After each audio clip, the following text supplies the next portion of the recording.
Welcome to online study classes. इस lecture में हम आपके साथ सब्जेक्ट वर्ब एग्रीमेंट का पार्ट 5 डिस्कस करने जा रहे हैं। पार्ट 1 से लेकर पार्ट 4 तक का लेक्चर जो है हम चैनल्स पर ऑलरेडी डिस्कस किए हुए हैं। आप चैनल के प्लेलिस्ट में जाकर उन सारे लेक्चर्स को एक साथ देख सकते हैं। पार्ट 5 भी लेक्चर हम उसी जगह अटैच कर देंगे, डाल देंगे इस लेक्चर को भी। ठीक है, तो देखिए इसमें हम जो है इंग्लिश ग्रामर पूरा बेसिक के साथ पढ़ा रहे हैं आपको।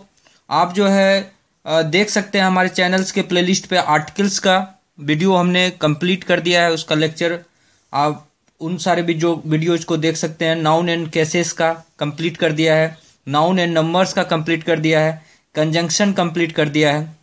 तो उन सारे लेक्चर्स को आप लोग देखिए और सिस्टमेटिक वे में उसको तैयारी कीजिए। और टाइम एंड टेंसेस जो है हमने उसको कंप्लीट किया, लेकिन एक बार फिर से उसको कुछ बच्चों ने डिमांड किया था कि उसको एक बार फिर से पढ़ाया जाए, तो हम उसको फिर से एक बार पढ़ा देंगे। फिर सब्जेक्ट वर्ब एग्रीमेंट जो है हम आपको पढ़ा ही रहे हैं बेसिक से। वॉइसेस का एक दो लेक्चर उसका भी बनाए हुए हैं, तो वो भी हम एक बार फिर से पढ़ाएंगे वॉइसेस को। Time and tenses, voices, pronoun, narration, ये सब पढ़ाएंगे। और सब्जेक्ट वर्ब एग्रीमेंट का मोस्ट प्रोबेबली थ्योरी में आज हम कोशिश करेंगे कि इसको एंड कर दें। अगर नहीं कर पाएंगे तो अगले लेक्चर तो पक्का से सब्जेक्ट वर्ब एग्रीमेंट का थ्योरी कंप्लीट हो जाएगा। फिर उसके बाद कुछ प्रॉब्लम इससे रिलेटेड डिस्कस करेंगे हम आपके साथ। तो चलिए बिना डिले करते हुए स्टार्ट करते हैं। जो लोग अभी तक ऑनलाइन स्टडी चैनल्स को सब्सक्राइब नहीं किए हैं वो लोग जो है ऑनलाइन स्टडी चैनल्स को सब्सक्राइब कीजिए, ताकि आपको जो है रेगुलर अपडेट मिलते रहे। ठीक है, सब्सक्रिप्शन के लिए कोई भी फी नहीं लग रहा है, फ्री सब्सक्रिप्शन है, आप लोग कर सकते हैं। चलिए स्टार्ट करते हैं।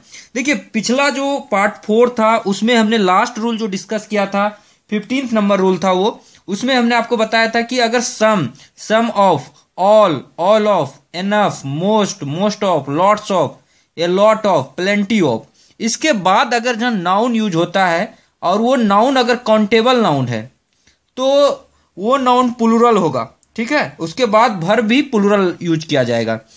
अगर some of, all of, enough, most of, lots of, a lot of, plenty of के बाद अगर नाउन अनकंटेबल है, ठीक है, उसको गिन नहीं सक रहे हैं, तो वो सिंगुलर नाउन होगा और वर्ब जो है उसके साथ सिंगुलर यूज किया जाएगा।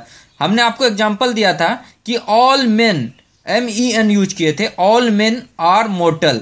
ये इसलिए मेन क्यों हुआ, MEN मेन क्यों हुआ, ये प्लूरल फॉर्म में हुआ क्योंकि जो मेन है उसको हम काउंट कर सकते हैं। अगर काउंटेबल नाउन है तो वो क्या होगा, प्लूरल होगा, और उसके साथ वर्ब भी जो है प्लूरल होगा। इसलिए ऑल मेन आर मोर्टल बोले थे, इज नहीं यूज किए थे, आर किए थे। उसको एक बार फिर से हम आपको रिवाइज करा देते हैं 15th नंबर रूल को। 15th नंबर रूल में आपके साथ क्या डिस्कस किए थे कि अगर जहां some of,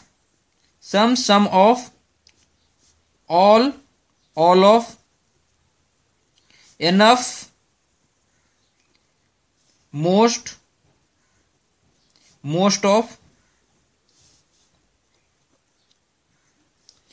lots of, a lot of,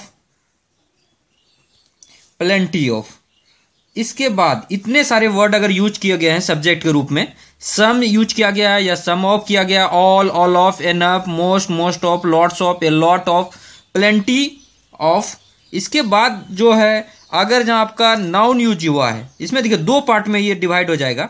पहला है कि अगर ये नाउन जो है, दो तरह का नाउन होता है, एक काउंटेबल होता है, एक अनकाउंटेबल होता है। काउंटेबल वो होता है जिसको आप काउंट कर सकते हैं, गिन सकते हैं, जैसे बुक है, पेन है, पेंसिल है, तो ये क्या है, काउंटेबल, इसको काउंट कर सकते हैं। लेकिन जो अनकाउंटेबल है, जैसे कि क्या है, वाटर है, मिल्क है, वुड है, ये सब क्या है, अनकाउंटेबल नाउन है।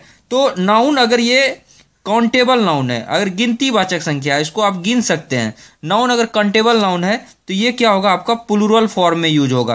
प्लूरल फॉर्म मतलब क्या हुआ कि उस नाउन में एस या ईएस लगाकर आपको प्लूरल बनाना होगा। जैसे पेन है तो पेन में एस लगा के पेन्स बना देते हैं, तो वो प्लूरल फॉर्म है। ठीक है, और इसके साथ जो है वर्ब क्या होगा, ये वर्ब भी आपका प्लूरल यूज होगा। वर्ब प्लूरल कब होता है, जैसे नॉर्मली जो वर्ब होता है, जैसे रीड है, प्ले है, तो ये क्या है, ये नॉर्मली जो वर्ब है ये प्लूरल फॉर्म में है। लेकिन अगर आप इसके साथ एस या ईएस लगा देते हैं तो वो वर्ब आपका सिंगुलर बन जाता है। तो चलिए क्या होगा कि नाउन भी प्लूरल फॉर्म में होगा और वर्ब जो है वो भी प्लूरल फॉर्म में होगा। लेकिन अगर जहां नाउन अनकंटेबल है, मतलब उसको आप काउंट नहीं कर सकते, अनकंटेबल नाउन है, तो ये आपका सिंगुलर फॉर्म में होगा। सिंगुलर फॉर्म में होगा यूज, और इसके साथ भर भी आपका क्या होगा, भर भी आपका सिंगुलर ही यूज होगा। तो इस पे जो है ये हम डिस्कस कर चुके हैं पार्ट 4 में। इस पर एक एग्जाम्पल देते हैं, जैसे कि एग्जाम्पल दिए थे ऑल मेन आर मोर्टल। इस एग्जाम्पल पे अगर देखा जाए तो इस पे डिस्कस करते हैं। देखिए ऑल है हमारे वर्ड लिस्ट में, देखिए यहाँ पर ऑल दिया हुआ है, ऑल ऑफ भी दिया हुआ है। तो ऑल के बाद जो ये मेन है, मेन को काउंट कर सकते हैं, काउंटेबल नाउन है, ये अंडरस्टूड है, तो ये प्लूरल फॉर्म में होगा। तो देखिए ये प्लूरल फॉर्म में यूज भी किया गया है, तो ये है प्लूरल नाउन है, तो प्लूरल नाउन यूज किया गया है, इसका मतलब ये हाँ तो सही है। अब नेक्स्ट जो वर्ब यूज होगा वो भी प्लूरल होगा, तो वर्ब भी देखिए आपका प्लूरल है, क्योंकि जो आर है ये प्लूरल फॉर्म में, ईच जो है वो सिंगुलर होता है। तो ऑल मेन आर मोर्टल, तो इसका मतलब ये सेंटेंस आपका एकदम बिल्कुल सही है, इसमें कोई भी एरर नहीं है। चलिए और एक भी एग्जांपल लेते हैं। इसमें एग्जांपल जैसे कि इसमें देते हैं कि lots of players dash there. अगर ऐसा रहता, यहां पर वाज और वेयर रहता, इसमें से आपको इस्तेमाल करना है कि वाज होगा या वेयर होगा। देखिए लॉट्स ऑफ तो आपको हम अभी लिखाए हुए हैं, देखिए lots of a lot of, ये दोनों लिखाए हुए हैं। तो लॉट्स ऑफ के बाद लॉट्स ऑफ प्लेयर्स, मतलब लॉट्स ऑफ के बाद तो प्लेयर्स होगा। क्यों होगा प्लेयर्स? क्योंकि प्लेयर जो है काउंटेबल नाउन है, और काउंटेबल नाउन का जो है यहाँ पर क्या होगा, प्लूरल फॉर्म में यूज होता है। काउंटेबल नाउन यहाँ पर प्लूरल फॉर्म में होगा। अगर किसी ने प्लेयर लिख देता तो वो गलत हो जाता है, यहाँ पे लॉट्स ऑफ प्लेयर्स होगा। इसका मतलब ये तो पास हो गया, यहाँ पर नाउन तो पास हो गया। अब वर्ब देखते हैं, वर्ब में वाज लगेगा या वेयर। अगर काउंटेबल नाउन है तो ये प्लूरल फॉर्म में होगा, और वर्ब भी उसका प्लूरल फॉर्म में यूज किया जाएगा। तो इसका मतलब वाज और वेयर में कौन प्लूरल है, वो वेयर प्लूरल है, इसलिए ये इस्तेमाल होगा। तो यहाँ पर वेयर हो जाएगा, वाज का प्रयोग नहीं होगा। तो वाज वेयर में कौन प्लूरल है कौन सिंगुलर है, ये लेक्चर 1 में ही हम डिस्कस किए थे। सब्जेक्ट वर्ब एग्रीमेंट एकदम बेसिक लेक्चर था, इसमें आपको बताए थे कि अगर सब्जेक्ट सिंगुलर होगा तो वर्ब भी सिंगुलर होगा, सब्जेक्ट प्लूरल होगा तो वर्ब भी आपका प्लूरल होगा। ये हम जो है लेक्चर 1 में ही डिस्कस किए हुए थे। चलिए और भी इस पे जो है इससे रिलेटेड, अब जो है ये देखिए अभी तक जो हमने ये फर्स्ट रूल के हिसाब से किया कि जिसमें कि नाउन काउंटेबल था, लेकिन अब एक दो एग्जांपल उसका भी लेते हैं जो कि नाउन अनकाउंटेबल रहेगा, और उसके साथ जो है हम लोग क्या करेंगे, वर्ब जो है सिंगुलर यूज करेंगे। तो एग्जाम्पल लेते हैं, एग्जाम्पल चलते हैं इस पे। देखिए एग्जाम्पल है सम मनी, यहां पर ब्लैंक दे देते हैं, सम मनी नीडेड। यहां पर लिखते हैं ईच और आर, ईच और आर में क्या यूज होगा। देखिए सम तो है, some of, all of, enough, most of, ये तो है ही, मेरा तो सम है। सम के बाद मनी है, मनी तो क्या है, मनी जो है आपका अनकाउंटेबल नाउन में आ गया, तो ये अनकाउंटेबल नाउन में है, अनकाउंटेबल नाउन में है, अनकाउंटेबल नाउन में है। मनी हो गया आपका, फिर मिल्क है, ये सब अनकाउंटेबल नाउन में आता है। तो देखिए ये अनकाउंटेबल नाउन है money.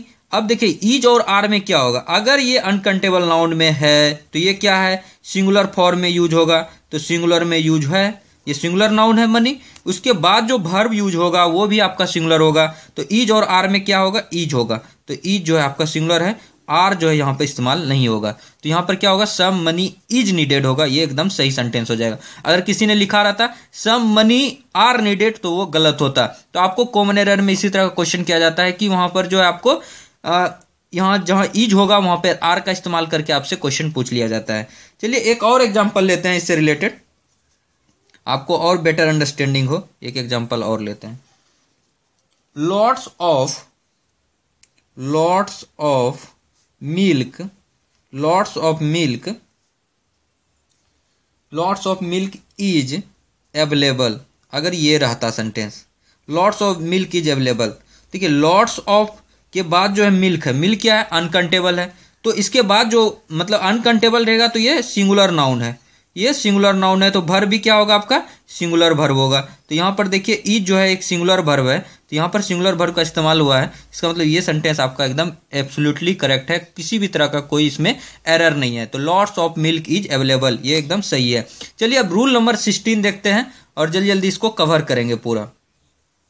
Rule number 16 number rule क्या कहता है, देखिए 16 नंबर रूल ये कहता है कि अगर half of, 1/3 of, 2/3 of, 3/4 of के बाद अगर नाउन काउंटेबल है तो वो प्लूरल होता है, और भर भी उसके साथ प्लूरल इस्तेमाल करते हैं। लेकिन अगर नाउन अनकाउंटेबल है तो वह सिंगुलर होता है और उसके साथ भर भी सिंगुलर होता है। तो 15th और 16th रूल एकदम मतलब कह सकते हैं कि दोनों एकदम सिमिलरिटी है, दोनों में काफी समानता है दोनों रूल में, क्योंकि उसमें भी यही नियम था कि some of, all of, enough, most of, lots of, a lot of, plenty of के बाद जो नाउन यूज हुआ अगर कंटेबल था तो उसके साथ क्या होता था कि कंटेबल नाउन प्लूरल फॉर्म में इस्तेमाल होता था, भर भी प्लूरल होता था। यहां पर भी वही हुआ है, half of, 1/3 of, 2/3 of, 3/4 of के बाद जो नाउन यूज हुआ अगर कंटेबल है तो वो भी प्लूरल फॉर्म में होगा यूज, और उसके साथ भर भी प्लूरल होगा। अगर नाउन अनकाउंटेबल है तो उसके साथ क्या होगा कि भर आपका सिंगुलर फॉर्म में यूज हो जाएगा। तो 15th और 16th रूल को दोनों को आप कंबाइन कर सकते हैं। अगर आप अच्छे से स्टडी करते जाते हैं तो आप आसानी से जो है दो रूल को एक रूल में कन्वर्ट कर सकते हैं। तो देखिए इसमें लिख देते हैं हम आपके साथ। तो इसमें जो है क्या है, half of 1/3 of, half of 1/3 of, 2/3 of. ये थर्ड्स ऑफ कैसे होगा, नाउन एंड नंबर्स चैप्टर में हम आपके साथ डिस्कस किए हुए हैं, उस लेक्चर को देखिए आपको समझ में आएगा। 2/3 ऑफ, 3/4 ऑफ, 3/4 ऑफ क्या है, half of, 1/3 of, 2/3 of, 3/4 of. यहां पे एस लगाने नहीं भूलिएगा, इससे भी आपका कॉमन एरर का प्रॉब्लम बनता है। के बाद अगर देखिए ये अगर वर्ड है तो इसके बाद दो केसेस बनता है। दो केसेस क्या क्या बनेगा, पहला केसेस ये बनेगा कि अगर नाउन आपका अगर काउंटेबल है, अगर नाउन काउंटेबल है तो ये आपका क्या होगा, प्लूरल फॉर्म में इस्तेमाल किया जाएगा। अगर दूसरा केसेस ये बनता है कि नाउन अगर अनकाउंटेबल है, नाउन अगर अनकाउंटेबल नाउन है तो ये आपका क्या होगा कि सिंगुलर नाउन यूज होगा, सिंगुलर नाउन इस्तेमाल होगा। तो ये यहाँ पर प्लूरल नाउन इस्तेमाल होगा, यहाँ पर सिंगुलर नाउन होगा। तो इसके साथ जो है वर्ब क्या होगा, इस वर्ब के साथ क्या है, अगर वर्ब नाउन अगर काउंटेबल है प्लूरल फॉर्म में इस्तेमाल हुआ है तो वर्ब भी आपका प्लूरल फॉर्म में इस्तेमाल होगा। तो वर्ब भी प्लूरल हो गया। नाउन अनकाउंटेबल है और सिंगुलर नाउन है तो यहाँ पर वर्ब भी क्या हो जाएगा, आपका वर्ब भी आपका सिंगुलर हो जाएगा। तो half of, 1/3 of, 2/3 of, 3/4 of के बाद जो नाउन है काउंटेबल नाउन है तो ये प्लूरल फॉर्म में इस्तेमाल होगा और भर भी आपका प्लूरल होगा। नाउन अगर अनकाउंटेबल है तो ये सिंगुलर नाउन होगा और भर भी आपका क्या होगा कि सिंगुलर होगा। तो एक एक एग्जांपल पहले इस रूल पर जो है आपका एक एग्जांपल लेते हैं। आपको याद रखना है half of, 1/3 of, 2/3 of, 3/4 of, इस तरह का आपको याद रखना है कि नाउन अगर काउंटेबल है तो प्लूरल फॉर्म में इस्तेमाल होता है और भर भी प्लूरल होगा। नाउन अगर अनकाउंटेबल है तो सिंगुलर नाउन इस्तेमाल होगा, भर भी आपका सिंगुलर होगा। एग्जांपल लेते हैं इस रूल पर पहले। तो देखिए इसमें क्या होगा कि half of the hotels, half of the hotels blank कर देते हैं, closed today, half of the hotel close today. यहाँ पर इज और आर में आपको इस्तेमाल करना है कि क्या होगा। तो अगर देखा जाए अगर हाफ ऑफ होटल्स क्या है, होटल को तो आप गिन सकते हैं ना, कितना होटल है, 4 होटल है, 5 होटल है, 10 होटल है, 50 होटल है, कितना होटल्स है, तो आप होटल्स को गिन सकते हैं, मतलब काउंटेबल नाउन है। काउंटेबल नाउन है इसीलिए देखिए आप प्लूरल फॉर्म में इस्तेमाल हुआ है, होटल्स यूज हुआ है। यहाँ पर भी आपको एरर करके दिया जा सकता था, यहाँ पर होटल लिख देता तो आप समझ जाते कि यहीं पर तो एरर हो गया, इसलिए यहाँ पर क्या होगा, होटल्स है तो ये आपका प्लूरल नाउन है, प्लूरल नाउन के फॉर्म में इस्तेमाल किया गया है। तो इसका मतलब ये तो एकदम यहाँ पर सही है। अब देखिए वर्ब में क्या होगा, अगर प्लूरल नाउन यूज हुआ है तो वर्ब भी यहाँ पर क्या होगा, प्लूरल वर्ब होगा। तो इज और आर में प्लूरल वर्ब कौन सा है, तो ये आर है। इज जो है आपका सिंगुलर वर्ब है इसलिए नहीं होगा। तो यहाँ पर क्या होगा, half of the hotels are close today, तो ये सेंटेंस आपका एकदम सही हो जाएगा। ठीक है, चलिए एक जो है इस पर लेते हैं कि अगर नाउन अनकाउंटेबल है तो सिंगुलर नाउन है तो वर्ब भी आपका सिंगुलर होगा। उस तरह का आपको किस तरह से एरर पूछा जाएगा, देखिए उसमें लिखा रहेगा आपको कि 2/3 ऑफ द लैंड, और यहां पर जो है ब्लैंक कर देते हैं, बीन प्लॉड। ठीक है, 2/3 ऑफ द लैंड यहां पर ब्लैंक करके बीन प्लॉड। तो यहां पर जो है आपका हैज और हैव में आपको जो है भरना है कि क्या होगा। तो देखिए 2/3 ऑफ ये एकदम सही है। लैंड, लैंड क्या है, अनकाउंटेबल नाउन है, अनकाउंटेबल नाउन है, अनकाउंटेबल नाउन है तो ये क्या है आपका सिंगुलर नाउन है, ये आपका क्या है सिंगुलर नाउन है। अब देखिए सिंगुलर नाउन है तो वर्ब क्या लेगा, सिंगुलर लेगा। आपको ये हम रूल बता चुके हैं कि नाउन अगर अनकाउंटेबल है तो सिंगुलर नाउन है तो वर्ब भी आपका सिंगुलर लेता है। तो हैज और हैव में कौन सा सिंगुलर नाउन है, ये सिंगुलर वर्ब है। तो ये जो है आपका हैज जो है आपका सिंगुलर वर्ब है, तो यहाँ पर आपका हैज इस्तेमाल होगा। हैव जो है प्लुरल है, तो ये जो हैज क्या आपका सिंगुलर वर्ब है। तो यहाँ पर क्या होगा, सिंगुलर नाउन के साथ सिंगुलर वर्ब का इस्तेमाल होगा। The 2/3 of the land has been plot होगा, ये एकदम सही सेंटेंस है। तो इस तरह से करके आपको जो है एकदम बेसिक सा रूल आपको सीखना है, और इसको जो है बार बार 2 से 3 बार आप लेक्चर को देखिए। हम ये गारंटी देते हैं कि आप जो है क्वेश्चन आसानी से एग्जामिनेशन में किसी भी तरह का एसएससी में या रेलवे में या बैंकिंग से related SBI PO, SBI clerk, IBPS PO clerk, किसी की भी एग्जामिनेशन में जाइए, अगर आपको बेसिक रूल पता है तो आप आसानी से बहुत जल्दी कर सकते हैं। इसमें क्या होता है कि इंग्लिश के साथ क्या होता है कि आप जो है एक प्रकार से सोचिए, इंग्लिश ग्रामर आपका जीके जीएस के तरह है, मतलब बहुत ज़्यादा टाइम सेविंग करता है आपका। मतलब अगर जहाँ एग्जामिनेशन हॉल में आपका अगर 5 मिनट भी अगर कोई सेव कर देता है तो आप 5 मिनट में 2-3 क्वेश्चन मैथ का कर लेंगे। तो इसलिए जो है आपको जो है ये अच्छे से इस रूल को याद रखना है। नहीं याद हो रहा है 2 बार 3 बार देखिए, याद होगा। अगर कोई प्रॉब्लम होती है तो आप कमेंट कीजिए, उसका भी हम रिप्लाई करेंगे। आपको कहाँ दिक्कत हो रही है, क्या चीज़ समझने में दिक्कत हो रही है, फिर से हम लेक्चर बना देंगे आपके लिए, कोई दिक्कत नहीं है मुझे। मैं फिर से एक बार लेक्चर बना दूंगा। अल्टीमेट इसका गोल यही है कि आपको इसका बेनिफिट हो, फुल बेनिफिट हो। आप क्वेश्चन करके आए तभी जाकर जो है ये चैनल सक्सेसफुल होगा, तभी जाकर जो है इस लेक्चर का कोई इंपॉर्टेंस रहेगा। अगर आप कर ही नहीं पाएंगे क्वेश्चन तो फिर क्या इंपॉर्टेंस रहेगा। इसलिए जो है आप जो है मेहनत कीजिए, इस लेक्चर को 2 से 3 बार देखिए। आप जो है हम ये चीज़ श्योर 100% श्योर हैं कि आप जो है क्वेश्चन कर पाएंगे एग्जामिनेशन में। ठीक है, चलिए रूल नंबर आप जो है 17 देखते हैं। 17th नंबर रूल क्या कहता है। 17th नंबर रूल कहता है कि अगर मोर देन वन है, इसके बाद जो सिंगुलर नाउन अगर इस्तेमाल होता है तो वर्ब भी क्या होगा, सिंगुलर वर्ब होगा। क्या कह रहा है कि मोर देन वन ये अगर वर्ड यूज हुआ है, मोर देन वन, इसके बाद जो नाउन इस्तेमाल होगा, अगर ये नाउन जो है मोर देन वन के बाद नाउन जो है सिंगुलर नाउन है तो वर्ब भी आपका क्या होगा, वर्ब भी आपका सिंगुलर होगा। मोर देन वन के बाद जो नाउन इस्तेमाल हुआ है, अगर ये सिंगुलर नाउन है तो वर्ब भी आपका क्या होगा, सिंगुलर होगा। जैसे एग्जांपल देते हैं, मोर देन वन रूम। देखिए सिंगुलर नाउन है ना, रूम क्या है, अगर रूम्स रहता तो प्लुरल हो जाता। मोर देन वन के बाद जो देखिए नाउन जो इस्तेमाल हुआ है, ये नाउन, ये देखिए ये सिंगुलर नाउन है तो वर्ब भी क्या होगा आपका, सिंगुलर होगा। तो वर्ब सिंगुलर होगा तो क्या होगा, more than one room is हो जाएगा, यहाँ पर आर नहीं होगा, इज हो जाएगा, is vacant. More than one room is vacant, ये एकदम सही सेंटेंस हो जाएगा। तो यहाँ पर देखिए क्या हो, मोर देन वन के बाद जो नाउन इस्तेमाल हुआ और सिंगुलर नाउन है तो वर्ब भी आपका क्या होगा, सिंगुलर होगा। इसमें जो है अगर स्ट्रक्चर नोट डाल के हम लिख रहे हैं, अगर स्ट्रक्चर ऐसा रहता कि यहाँ पर रहता मोर, उसके बाद रहता यहाँ पर मान लीजिए प्लुरल रहता, सिंगुलर ना रह के यहाँ पर प्लुरल नाउन रहता, मोर रहता, उसके बाद प्लुरल नाउन रहता, फिर उसके बाद देन वन रहता, मोर प्लुरल नाउन, उसके बाद देन वन रहता। तो इसके बाद जो वर्ब इस्तेमाल करते हैं हम लोग, उस केसेस में वर्ब आपका जो है ये प्लुरल वर्ब हो जाता। वर्ब क्या हो जाता, प्लुरल हो जाता। देखिए मोर रहता, उसके बाद प्लुरल नाउन रहता, देन वन रहता। देखिए प्लुरल नाउन रहे तो वर्ब भी प्लुरल हो गया, सिंगुलर नाउन था तो वर्ब भी सिंगुलर हो गया। मोस्ट ऑफ केसेस में यही होगा, एक आध एक्सेप्शन केसेस को छोड़ दिया जाए तो मोस्ट ऑफ केसेस में क्या होगा कि आपका अगर नाउन जो है सिंगुलर नाउन है तो वर्ब भी आपका सिंगुलर होगा, प्लुरल नाउन है तो वर्ब भी प्लुरल होगा। इस चीज को आप लोग बैठा के रखिए।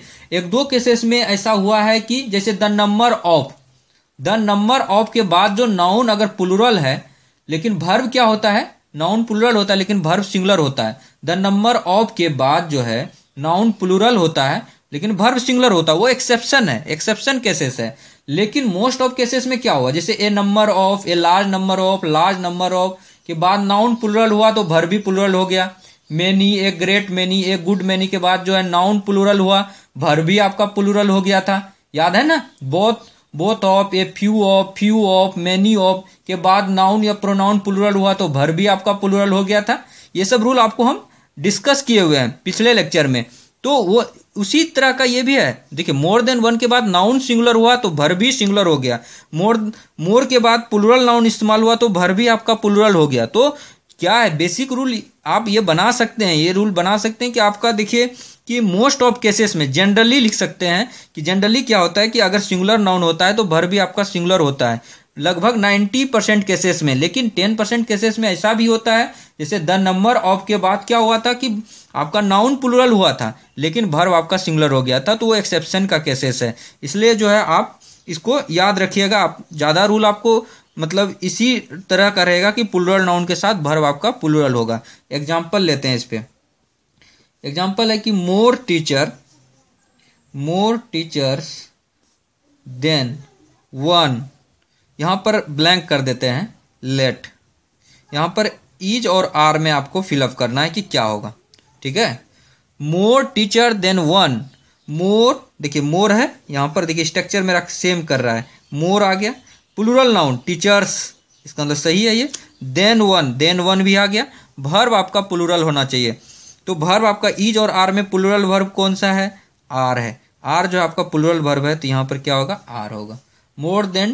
मोर teachers than one are late, यहाँ इज जो है नहीं होगा तो यहाँ पर आर होगा, तो इसलिए सेंटेंस आपका एकदम सही है।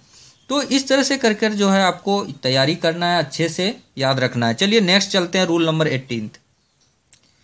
नेक्स्ट रूल नंबर 18 ये है कि कुछ इंट्रोडक्टरी वर्ड है। इंट्रोडक्टरी वर्ड क्या होता है, इंट्रोडक्टरी मतलब होता है कि जैसे प्रस्तावना का वर्ड या आरंभिक वर्ड कह सकते हैं, शुरुआती वर्ड कह सकते हैं, शुरुआती शब्द।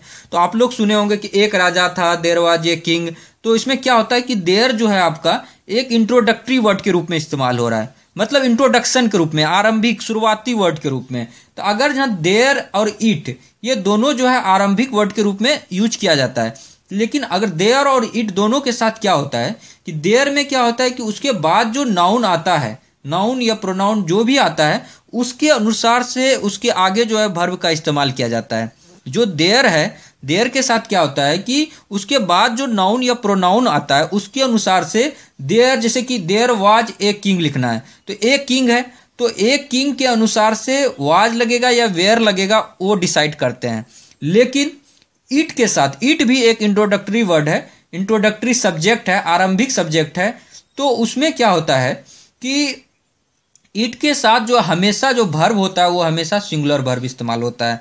तो इस तरह का भी क्वेश्चन आपको पूछा जाता है। तो देखिए दो वर्ड लिख रहे हैं हम लोग इंट्रोडक्टरी वर्ड, देयर और इट। इंट्रोडक्टरी मतलब क्या हुआ, आरंभिक शब्द। दो आरंभिक शब्द लिख रहे हैं, देयर से स्टार्ट होने वाला सेंटेंस और इट से स्टार्ट होने वाला सेंटेंस। तो ये अगर देयर और इट ये दोनों से स्टार्ट हुआ है तो उस केसेस में क्या करना है कि देयर के बाद जो भर्ब का प्रयोग होगा उसके बाद प्रयोग होने वाला नाउन या प्रोनाउन के अनुसार से होगा। जैसे देखिए इसके बाद जो देखिए देयर होता है यहाँ पे, इसके बाद क्या होता है कि यहाँ पर भर्ब होता है, ठीक है। इस तरह का सेंटेंस रहता है कि भर्ब रहता है और यहाँ पर जो है आपका नाउन या प्रोनाउन रहता है, ठीक।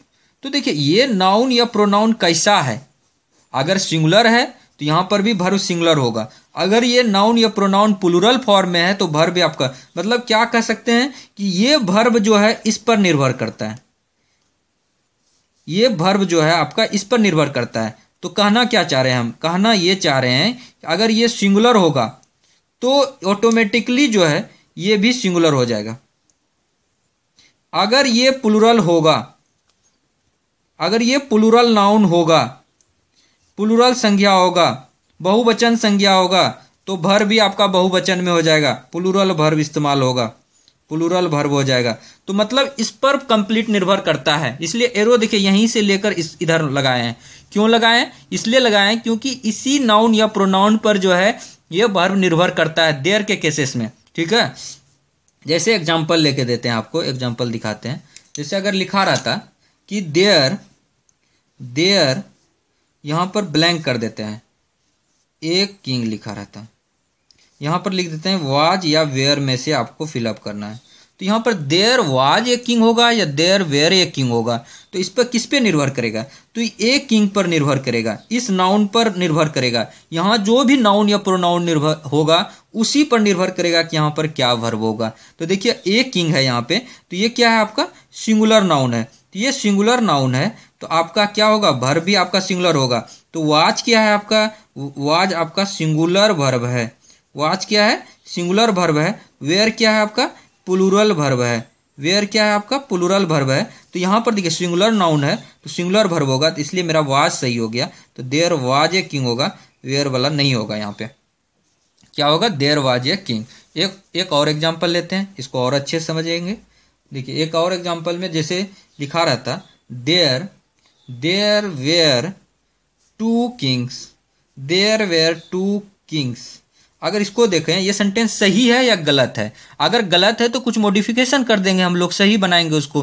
तो देखिए अगर टू किंग्स को देखा जाए, यहाँ पर अगर टू किंग्स को देखा जाए तो टू किंग्स में क्या है, ये आपका प्लूरल है, प्लूरल नाउन है, प्लूरल नाउन है, बहुवचन संज्ञा है, प्लूरल नाउन है।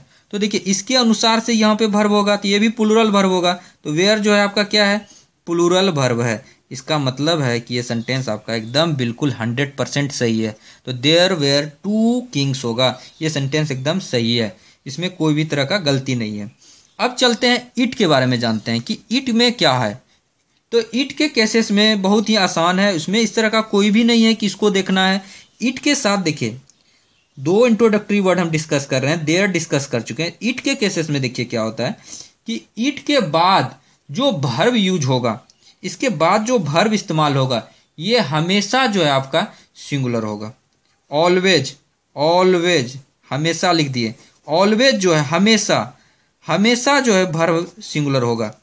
इट के बाद जो वर्ब इस्तेमाल किया जाएगा वो वर्ब हमेशा सिंगुलर फॉर्म में होगा, यानी कि ये सिंगुलर वर्ब होगा इट के बाद। ठीक है, जैसे एग्जांपल लेते हैं, एग्जांपल में है कि इट, यहाँ पर ब्लैंक कर देते हैं, these boys that came late today, came late, ठीक है टुडे, अगर ऐसा है ये सेंटेंस है, it these boy that came late today. यहाँ पर आपसे पूछा जाएगा कि इज और आर में क्या होगा, तो आपको कुछ भी नहीं देखना है इधर का। इट है तो इसके बाद हमेशा जो वर्ब होता है वो सिंगुलर वर्ब होता है, तो यहाँ पर इज होगा, इज जो है सिंगुलर वर्ब है, आर नहीं होगा। तो it is these boys that came late today. इसमें क्या बच्चे सोचते हैं दीज बॉयज है तो इसके अनुसार से आर लगा देते, नहीं, इट के बाद जो है वर्ब हमेशा जो है आपका सिंगुलर फॉर्म में इस्तेमाल होता है। तो यहाँ पर क्या होगा, it is these boys that came late today. तो ये जो है आपका सही सेंटेंस हो जाएगा। चलिए रूल नंबर जो है आप 19 डिस्कस करते हैं। रूल नंबर 19 क्या कहता है, रूल नंबर 19, रूल नंबर 19 कहता है न्यूमरल एडजेक्टिव की बात करता है। न्यूमरल, न्यूमरल मतलब क्या होता है कि संख्या वाला, न्यूमरल एडजेक्टिव।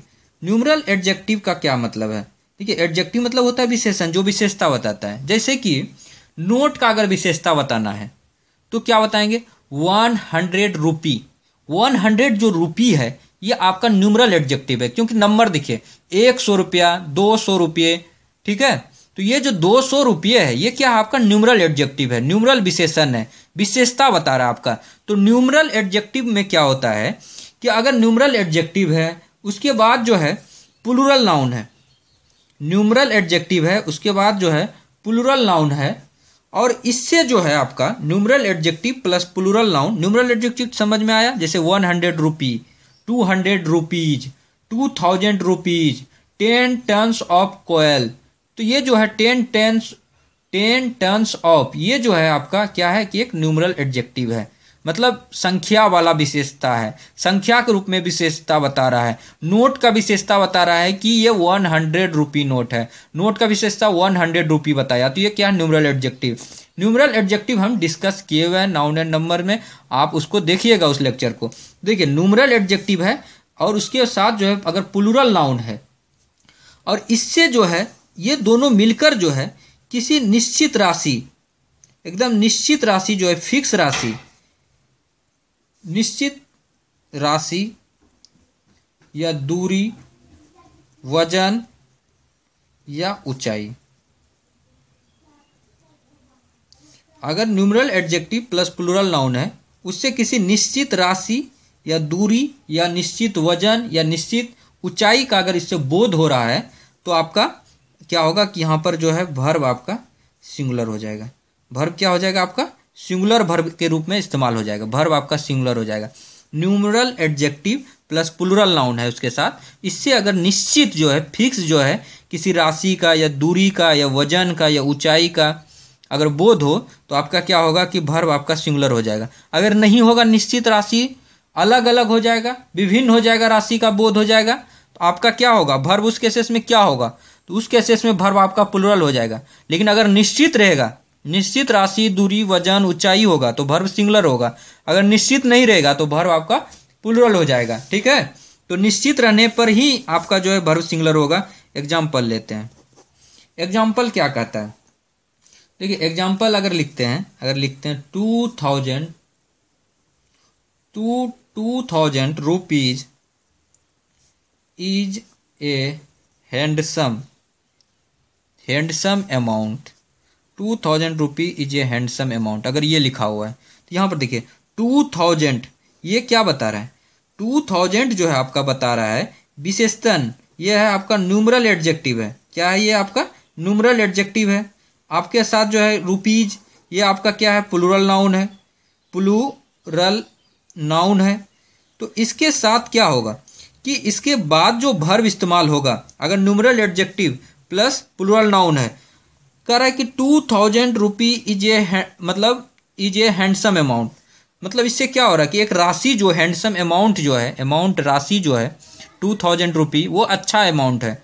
तो इससे क्या हो रहा है कि एक निश्चित राशि का बोध हो रहा है। 2000 रुपये की ही बात हो रही है, निश्चित राशि का, इसलिए जो है यहाँ पर इज यूज हुआ है जो कि सही है, सिंगुलर वर्ब इस्तेमाल हुआ है, इसलिए ये सेंटेंस सही है। अगर जहाँ इसमें ये रहता न्यूमरल एडजेक्टिव रहता, देखिए इसमें लिख देते हैं आपको न्यूमरल एडजेक्टिव प्लस आपका प्लूरल नाउन रहता, और इससे जो है ये दोनों मिलकर जो है आपका विभिन्न राशि का बोध करा रहा है। मतलब कोई फिक्स राशि का नहीं, विभिन्न राशि का बोध करा रहा है। विभिन्न राशि का बोध हो तो उस केसेस में क्या होगा कि वर्ब आपका जो होगा वो प्लूरल वर्ब हो जाएगा। वर्ब आपका प्लूरल हो जाएगा। जैसे एग्जांपल लेते हैं, जैसे लिखा रहता 2000 रुपीज हैव बीन हो जाएगा, हैव बीन स्पेंट। ठीक है, 2000 रुपीज हैव बीन स्पेंट। इससे क्या होगा, न्यूमरल एडजेक्टिव है, प्लूरल नाउन है, लेकिन इससे क्या हो रहा है कि है मतलब खर्च किया गया। तो अब अलग अलग खर्च किया गया, एक साथ खर्च किया गया, इसका कोई भी ब्यौरा नहीं है। तो मतलब क्या हो गया, विभिन्न हो गया। तो विभिन्न राशि के केसेस में हैव लगा, ये प्लूरल वर्ब हो गया। अगर आपको ये लेक्चर अच्छा लगा तो आप लोग जो है इस चैनल को सब्सक्राइब कर सकते हैं, वीडियो को शेयर कर सकते हैं। Thank you.